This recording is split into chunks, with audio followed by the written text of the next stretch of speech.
हिवाळ्यामध्ये भरपूर हिरवीगार मेथीची भाजी मिळते. आपण वेगवेगळ्या प्रकारे सुकी भाजी बनवतो, त्याचबरोबर डाळ मेथी पण बनवतो. पण आज आपण भरपूर लसूण घालून लसुणी मेथी कशी बनवायची ते बघणार आहोत. तर व्हिडिओ स्किप न करता संपूर्ण बघा. नमस्कार, मी ज्योतिष किचनमध्ये सर्वांचं खूप खूप स्वागत आहे. लसुणी मेथी बनवण्याकरिता मी इथे मेथीची एक गड्डी घेतली, छान निवडून घेतली आणि धुवून तिला छान बारीक चिरून घेतलेलं आहे. या पद्धतीने गॅसवर आता कढाई ठेवलेली आहे. त्यामध्ये 2 चमचे तेल टाकायचं. तेल छान गरम झाल्यावर अर्धा चमचा जिरं टाकायचं. जिरं छान तडतडू द्यायचं. 7 ते 8 लसणाच्या बारीक केलेल्या कांड्या टाकायच्या. त्याही छान तेलामध्ये परतून घ्यायच्या आहे.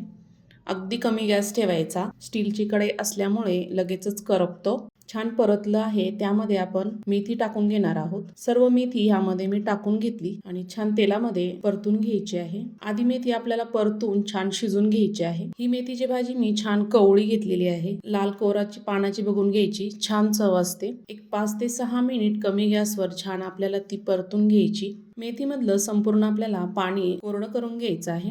5 ते 6 मिनिटानंतर बघू शकता भाजी आपली छान शिजलेली आहे. पाणी संपूर्ण कोरडं झालं.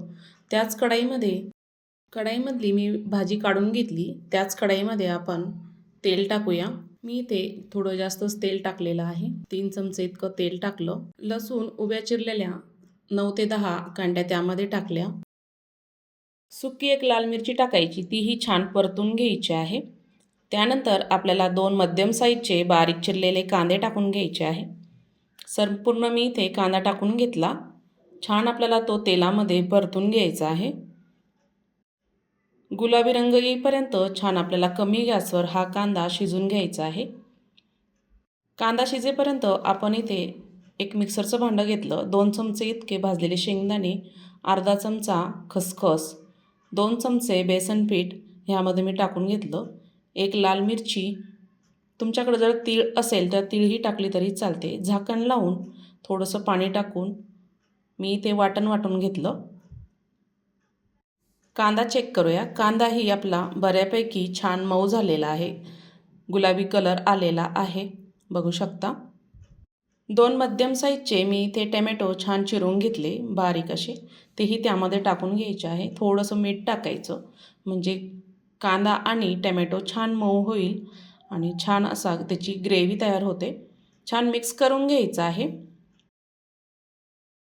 या भाजीला छान अशी ग्रेव्ही यावं म्हणून मी इथे कांदा आणि टमॅटो भरपूर सारा वापरलेला आहे. एकसारखं 2 ते 3 मिनिट छान मिक्स करून घ्यायचं आहे. टमॅटो लगेचच मऊ होतो मीठ टाकल्यामुळे. झाकण ठेवायचं 1-2 मिनिट. 2 मिनिटानंतर चेक करूया. कांदा आणि टमॅटो छान मऊ झालेला आहे. चमच्याने असं स्मॅश करून घ्यायचं आहे.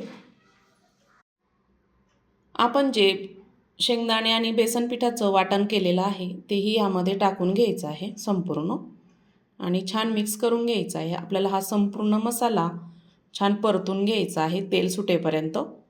एकसारखा मिक्स करायचा, छान चव उतरते.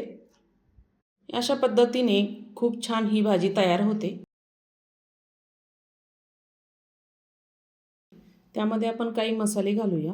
1 चमचा लाल मिरची पावडर टाकायची, 1 चमचा गरम मसाला आणि धनिया पावडर टाकायची आणि छान मिक्स करून घ्यायची आहे, एकजीव करून घ्यायची आहे. आपल्याला संपूर्ण याला तेल सुटेपर्यंत हा मसाला छान शिजून घ्यायचा आहे एकसारखा. कांदा आणि टमॅटो बऱ्यापैकी छान मऊ झालेला आहे.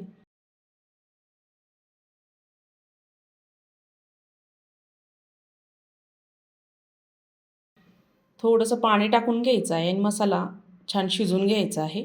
या भाजीची ग्रेव्ही छान भरून यावे म्हणून थोडेसे पाणी टाकून शिजून घ्यायचं. अजून त्यामध्ये थोडंसं पाणी टाकायचं आणि झाकण ठेवायचं. बघू शकता ग्रेव्ही आपली छान शिजलेली आहे. छान तेल त्याला सुटलेलं आहे. एकसारखी ग्रेव्ही मी ते छान मिक्स करून घेतली. ग्रेव्हीतला कलर बघू शकता, टेक्स्चर बघू शकता किती छान आलेलं आहे.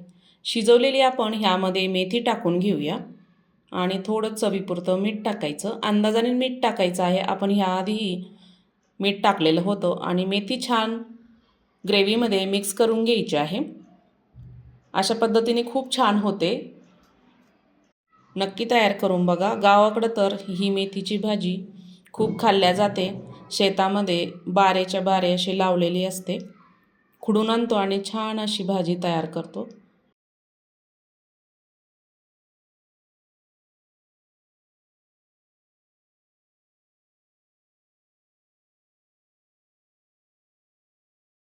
छान मिक्स करून घेतलं, झाकण ठेवायचं.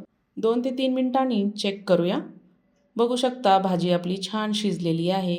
भाजीचा कलर आणि टेक्स्चर छान आलेला आहे. अशा पद्धतीने लसुणी मेथीची भाजी नक्की तयार करून बघा. आणि हो, हा व्हिडिओ कुठून बघत आहात नक्की कमेंटमध्ये कळवा. अशा छान छान व्हिडिओ बघण्यासाठी ज्योतिष किचन चॅनलला नक्की सबस्क्राईब करा, बेल आयकॉनला क्लिक करा, म्हणजे नवीन रेसिपीचे नोटिफिकेशन सर्वात आधी तुम्हाला मिळेल. पुन्हा भेटूया अशा छानशा रेसिपीसोबत.